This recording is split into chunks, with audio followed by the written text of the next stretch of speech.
صلی اللہ علیہ وعلی آلہ واصحابہ وسلم۔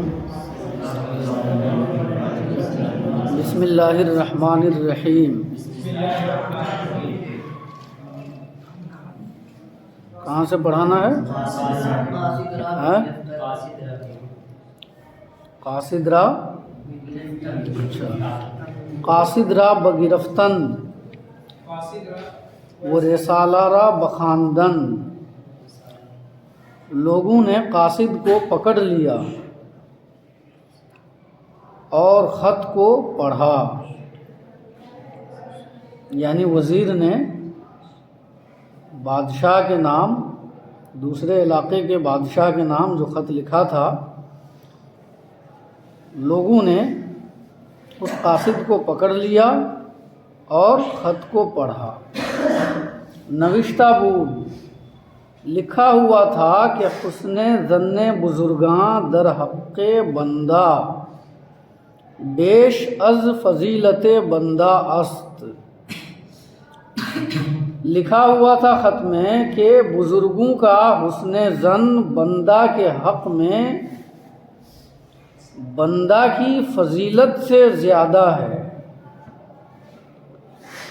بندہ کے مرتبے سے زیادہ ہے۔ و تشریف قبولے کے فرمودہ اند بندہ را امکان اجابت آنیست، اور اس قبولیت کا اعزاز جس کا انہوں نے حکم فرمایا ہے، بندہ کے لیے اس کو قبول کرنا ممکن نہیں ہے۔ ترجمہ سمجھ میں آیا؟ تشریف کا معنی شرف بخشنا، شرف بخشنا۔ ترجمہ ہم نے یہ کیا، وہ تشریف قبولے کے فرمودان اور اس قبولیت کا اعزاز جس کا انہوں نے حکم فرمایا ہے، بندہ را امکان اجابت آنیست، بندہ کے لیے اس کو قبول کرنا ممکن نہیں ہے۔ اجابت کا معنی قبول کرنا، جواب دینا، قبول کرنا۔ تو ان دونوں جملوں کا ترجمہ سمجھ میں آ گیا؟ پھر سے دیکھ لو۔ قاصد را بگرفتند، قاصد کو لوگوں نے پکڑ لیا، وہ رسالہ را بخواندند، اور خط کو کھول کر پڑھا۔ نوشتہ بود، خط میں لکھا ہوا تھا کہ حسن ظن بزرگاں در حق بندہ بیش از فضیلت بندہ است، کہ بزرگوں کا نیک گمان بندہ کے حق میں بندہ کے مرتبے سے بڑھا ہوا ہے، زیادہ ہے۔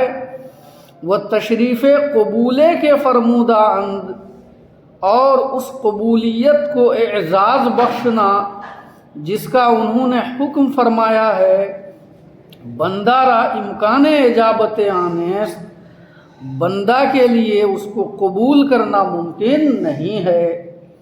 بحکم آ کے پرورد نعمت ای خاندانم، اس وجہ سے کہ میں اس خاندان کی نعمتوں کا پالا ہوا ہوں۔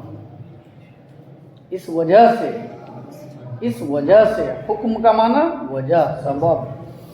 بحکم اس وجہ سے کہ پرورد نعمت ای خاندانم، کہ میں اس خاندان کی نعمتوں کا پالا ہوا ہوں۔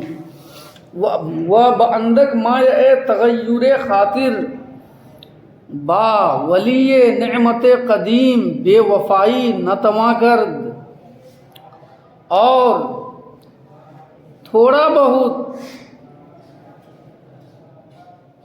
مزاج کے متغیر ہو جانے کی وجہ سے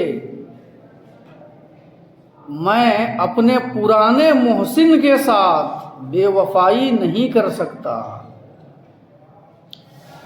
تھوڑا بہت مزاج کے متغیر ہو جانے کی وجہ سے میں اپنے پرانے محسن کے ساتھ بے وفائی نہیں کر سکتا۔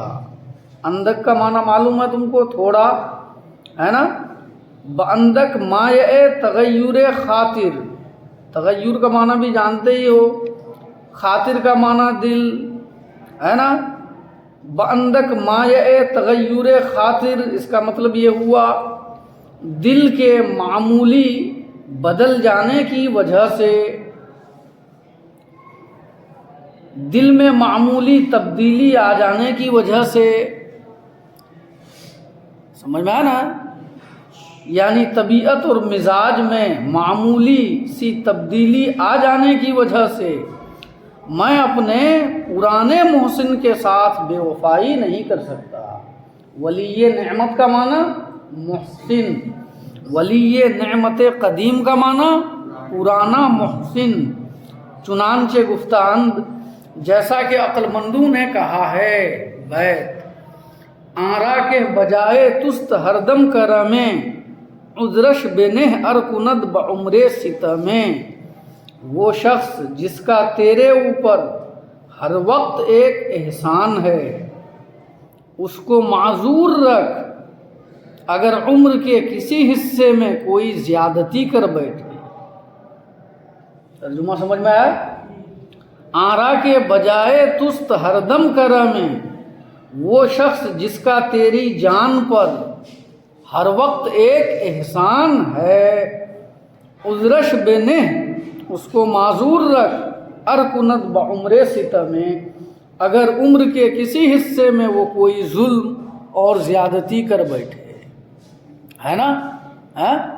یعنی جس کے دربار سے بچپن سے وابستہ رہے اور جس کا تم پر شروع ہی سے احسان رہا، اگر کبھی وہ تم پر ناراض ہو جائے یا کبھی کوئی ظلم و زیادتی کر بیٹھے تو اس کو معاف کر دے، ایکشن مت لے۔ اس بات پر تو نظر کر کہ زندگی بھر تو اس کی خدمت سے وابستہ رہا اور اس کے در سے، ہے نا، اپنے لیے رزق حاصل کرتا رہا، لہٰذا کبھی کبھار اگر وہ غصہ ہو جائے تو اس کی ناراضگی کو برداشت کر لیا کر۔ ملک را سیرت حق شناسی او پسندیدہ عام، بادشاہ کو اس کی حق شناسی کی عادت پسند آئی۔ خلعت و نعمت بخشید، خلعت عطا کیا اور انعام و اکرام بخشا، خلعت عطا کیا اور نعمت بخشی۔ سمجھ میں آیا نا؟ خلعت کہتے ہیں اس پوشاک کو جو بادشاہ یا امراء کی جانب سے کسی خدمتگار کو بطور عزت افزائی کے دیا جاتا ہے۔ خلعت کہتے ہیں اس پوشاک کو جو بادشاہ کی جانب سے، ہے نا، کسی کو عزت افزائی کے طور پر ملے، یعنی اسے خلعت کہتے ہیں۔ اور نعمت عام ہے، خلعت کو بھی شامل ہے اور اس کے علاوہ کو بھی۔ وہ عذر خواست، اور بادشاہ نے معافی مانگی کہ خطا کردم کہ ترا بے گناہ آزردم، کہ میں نے غلطی کی کہ تجھ کو میں نے بے قصور ستایا۔ گفت اس نے کہا اے خداوند بندہ دری حال، مر خداوند را خطا نمی بیند۔ اس نے کہا اے مالک بندہ دری حال، اس کے بارے میں، اس چیز کے بارے میں، اس حالت کے بارے میں مالک کا قصور نہیں دیکھتا ہے، بل تقدیر خداوند حقیقی چنی بود، بلکہ مالک حقیقی کا لکھا ہوا ایسا ہی تھا کہ مرئی بندارا مکروہ برسد، کہ اس بندے کو کوئی مصیبت پہنچے، پس بدستے تو اولاتر، پس تیرے ہاتھ سے پہنچنا زیادہ بہتر تھا کہ حقوق سوابق نعمت و ایادی منت بری بندہ داری، کیونکہ پہلی نعمتوں کے حقوق اور احسان کے ہاتھ تو اس بندے پر رکھتا ہے۔ اس نے نہ صرف یہ کہا نہ صرف اس کو معاف کر دیا بادشاہ کو اس وزیر نے، بلکہ یہ بھی کہا کہ حضور آپ پریشان نہ ہوں، میں اس میں آپ کی کوئی غلطی نہیں سمجھتا، بلکہ میں یہ سمجھتا ہوں کہ میرے مقدر میں اللہ رب العزت کی جانب سے ایسا ہی لکھا ہوا تھا، میرے مقدر میں یہ بات لکھی ہوئی تھی کہ اس کو کوئی مصیبت پہنچے تو تیرے ہاتھ سے پہنچنا یہ میرے حق میں زیادہ بہتر تھا، اس لیے کہ تیری نوازشات شروع ہی سے مجھ پر شامل حال رہی ہے۔ سمجھ میں آیا نا؟ تو میں یہ کہہ کر برداشت کر سکتا ہوں کہ اس شخص کا میں احسان مند شروع سے رہا ہوں، آج اگر اس کی جانب سے کوئی زیادتی ہو گئی تو برداشت کر لینا چاہیے، اس کے برخلاف اگر کسی دوسرے کی جانب سے مجھے مصیبت پہنچتی تو میرے لیے اس کو برداشت کرنا آسان نہ ہوتا۔ سمجھ میں آیا نا؟ تو یہ ہوتی ہے اچھے لوگوں کی عادت اور اچھوں کی پہچان، نہیں سمجھے؟ تم لوگوں کی طرح نہیں کہ سال بھر جو ہے ایک ساتھ رہتے ہو، پھر تھوڑی ناچاقی ہو جاتی ہے، لڑائی مار اپنے ساتھیوں کے درمیان کر بیٹھتے ہو۔ سمجھ میں آیا نا؟ اپنے ساتھیوں سے کبھی لڑنا نہیں چاہیے، سمجھ میں آیا نا؟ اگر کسی کی جانب سے کوئی زیادتی ہو جائے تو اس کو برداشت کرنا چاہیے، ہنس کھیل کر رہنا چاہیے، سمجھ میں آیا نا؟ جب مدرسے سے نکلو گے تو پھر ان لمحات کو، ان خوشگوار لمحات کو یاد کرو گے۔